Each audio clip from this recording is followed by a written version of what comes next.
The second issue of Marvel's Battleworld came out earlier this week, and things look to be heating up in the multi-universe fused world. If you missed out on the first one, here's a rundown. The different universes in Marvel's multiverse have collided to form one singular world. Korvac, a previous Kree test subject and someone wielding great cosmic power, is revealed to be the one to have caused the fusion. But not before a ragtag group of heroes form, containing main timeline Hank Pym, Carol Danvers going by Warbird, a rookie Spider-Man only a few months into the mask, World War II era Bucky Barnes, pistol and all, a 70s hero for hire looking Luke Cage, Janet Van Dyne going by the Avenging Wasp, a bit of a mouthful, the King version of Thor, Days of Future Past Storm, the Spirit Rider, basically Ghost Rider / Sorcerer Supreme of the 1800s, and Maestro, a Hulk that went insane in an alternate future.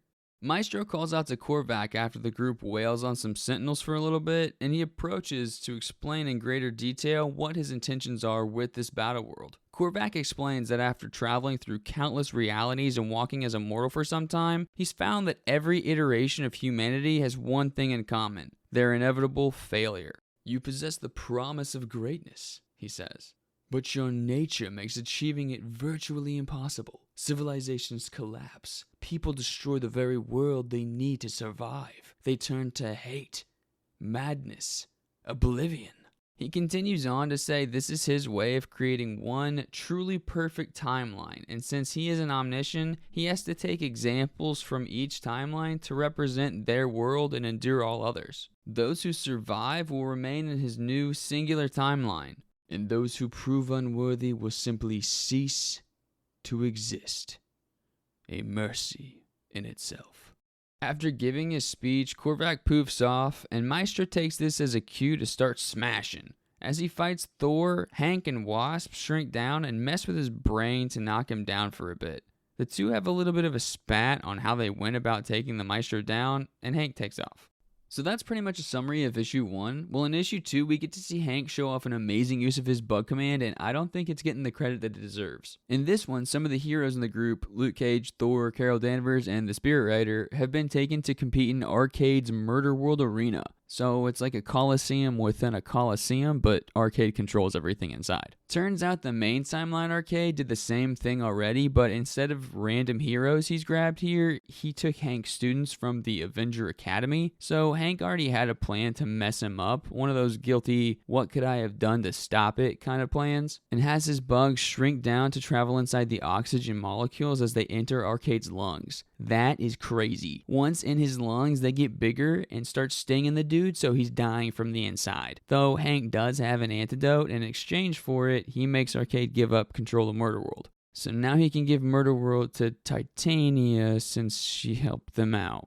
Guess we'll see if that comes back to bite him later on. Well, Korvac sees this group working together and now considers them a threat, believing they could reverse what he's done and mess with his singular timeline plan. In a bit of desperation, Korvac enlists the help of a name I was pretty unfamiliar with, Starbrand. So what do I do whenever I'm unfamiliar with a character? Find issues therein and read about them. What we do here is go back. So who is Starbrand?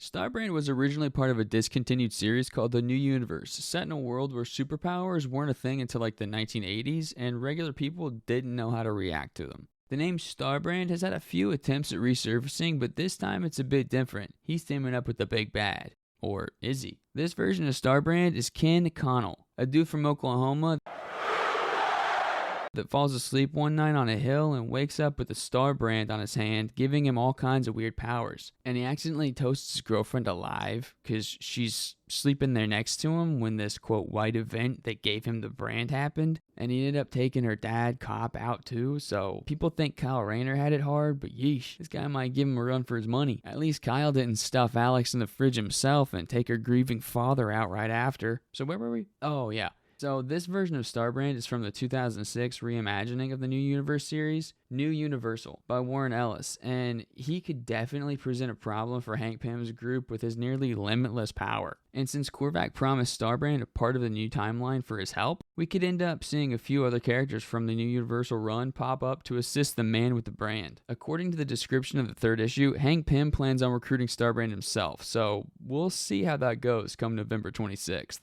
Battleworld is definitely a series to pick up if you haven't already. Meshing the multiverse and bringing back characters that have been riding the bench for years is a great idea to me, and introduced me to a really cool run in the older New Universe comics. I'm really looking forward to the next one, but I can't believe it's like 22 days until I get to read it. Thanks for watching, and be sure to click that like button and subscribe for future uploads. I missed an upload last week since I was at the Cincinnati Comic Expo, where I met Invincible and Battle Beast artist Ryan Otley and artist Jeffrey Edwards, who created the amazing Expo exclusive Superman United cover that features Cincinnati's Union Terminal as the Hall of Justice, which I absolutely love and had signed as soon as I got there. But I'll be back to uploading once a week, if not more, going forward. Plus, I might try to live stream some games like the new Dispatch, Marvel's Spider-Man, Rivals, and other ones. So once again, thanks for watching, and I hope to catch you in the next one.